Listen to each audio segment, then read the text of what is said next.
How is everybody's first days of homeschool going? That's what I want to know. I was reading in one of the spaces where Brave Writer families, brave schoolers, gather that already the pressure is building to make sure you cover everything. And this is exactly what conscientious homeschooling parents do. They start the year worked up, excited, ready to use the curriculum they've already purchased, and then immediately you feel like you don't have all the plates spinning fast enough. One of the things I share on the phone pretty much most days is that you don't have to get it all going on the first day. In fact, you can feather in your subjects one at a time over the course of several weeks. And that is perfectly acceptable for homeschool. You know why? You have so much more time than you realize. You don't just have between 9 and 3 each day. You have hours upon hours in the day. You have weekends. You have nighttime. And a lot of the learning is happening when you are least attentive to it. It's true. And that, amazingly, is what this morning's reading's all about. Good morning, Tiffany, Rebecca, Heather, Lindsay, Amy. So good to have all of you. Hey, Lisa. Hey, Teresa. If you would, you can actually share this broadcast, which might help it get out to other people who are having a hard time finding it. Facebook is really tricky at getting the notifications out. So if you can use the share button, that would be great. And if you're watching on Periscope, you can share too. So that would be wonderful, and it would help us get the message started. So let's get going. I'm going to read day 2 in A Gracious Space, my fall edition. And there are winter and spring editions as well. Those are available through our website or on Amazon, and you can get ready for those in the next seasons. But for now, we're doing fall. Okay, so here we go. Oh, good morning, Kara from Cleveland. That is another Ohio friend. Bridget, you made it. You made it. Hello, Marie, Charlene, and Renee. So good to see all of you. All right, here we go. Day 2, it all adds up.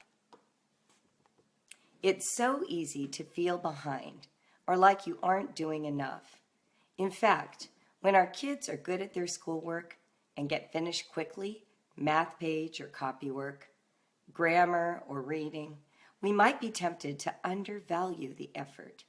We think, it wasn't hard enough. She's rushing through it, or this program is incomplete and too easy. Then we find ourselves in the quicksand of reevaluation and angst, not satisfied with the evidence of progress, accomplishment, success, and achievement. Honestly, we doubt success when we should doubt struggle. We overvalue struggle as evidence of learning, when if we really think about it, joy and pleasure are much better signs of learning and growth. Isn't it strange? It's like we're never happy. My best friend in the homeschooling trenches used to say to me, when my kids are outside playing, I wonder why they aren't at home reading a book. When they are inside reading a book, I wonder why they are wasting the sunshine and not playing outside. I'm never happy. Do you know that feeling? How true. Our relentless need to push our kids and ourselves, our insecurity about what progress looks like, and our memories of school, which are distorted by time and self-doubt, lead us to miss the evidence in front of our eyes. Ease in learning, happiness in subject areas, brevity in finishing a task. These are evidences of successful education. Of course, our kids will misspell or miscalculate. Of course, they will sometimes use their worst handwriting or get distracted by a toddler who wants to play rather than finishing the chapter. But that's okay too. All of it adds up to learning. Today, instead of looking for what's missing, turn away from your fantasy homeschool vision. Notice reality.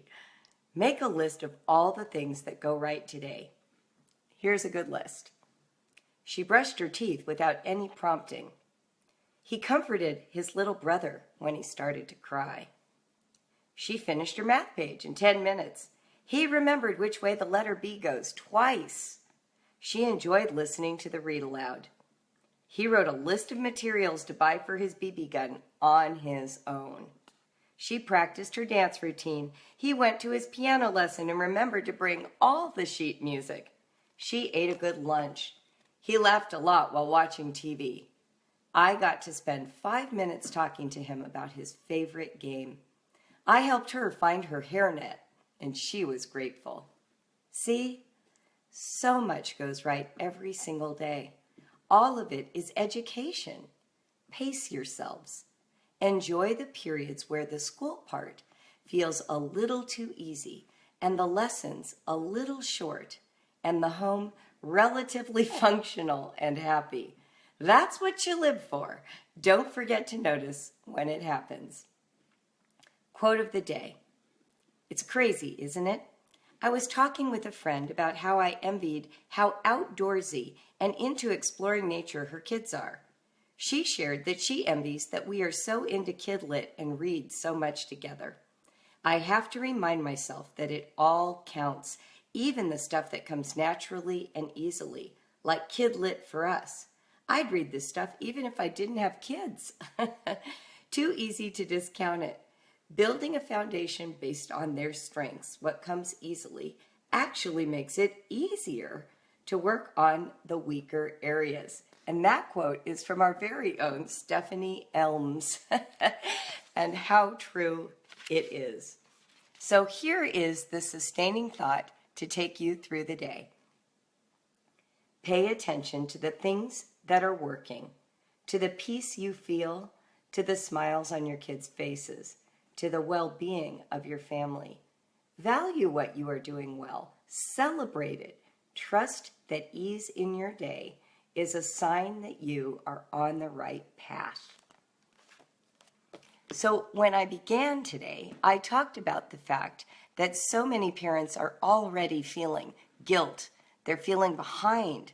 Maybe that's you. You've been at it for a couple of weeks, and suddenly you're wondering, where am I going to put grammar?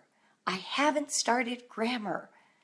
Well, let me tell you, it's okay if right now the most successful part of your day happens between 9 and 11, and then things sort of break down for the rest of the day.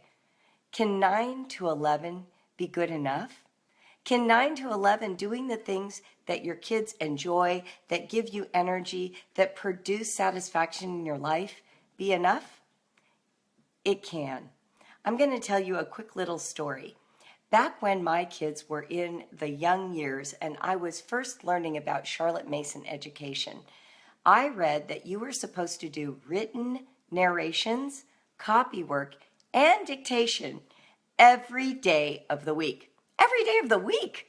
There are those hardcore parents who hear a good principle and they want to beat it to death, right? And I believed. So I embarked on a project of daily narration, daily copy work, and daily dictation, which pretty much broke down by day 3. Let's be honest. It's not possible to get 5 kids to do all 3 in every subject every day.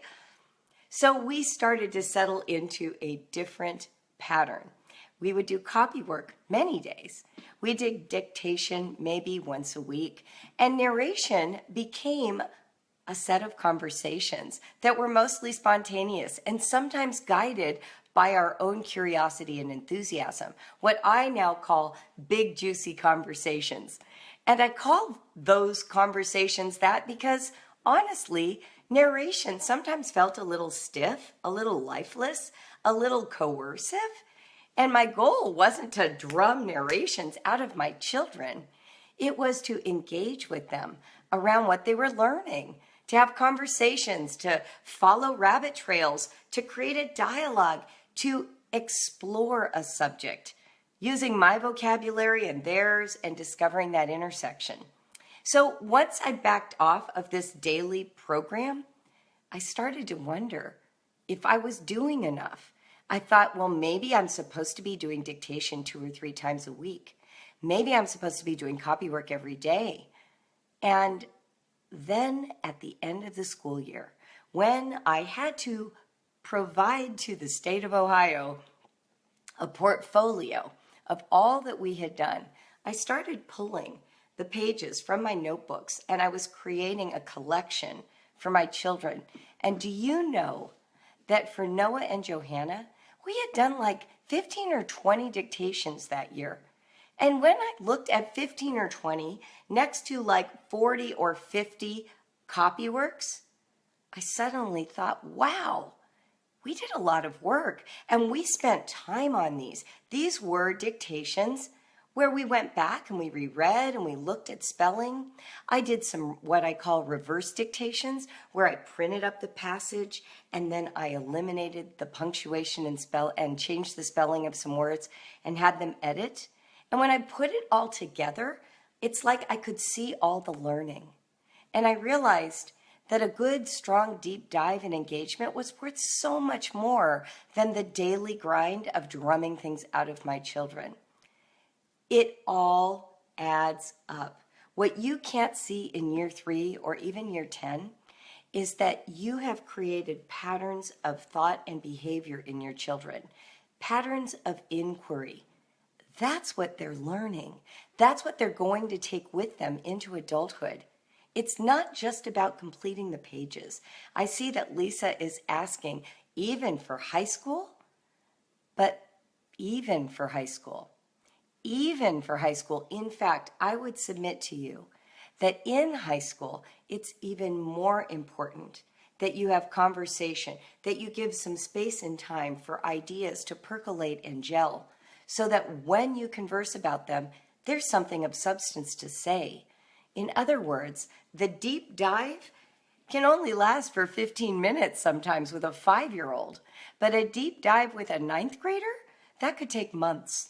That could mean circling around to the same popular favorite idea over and over again over a period of months.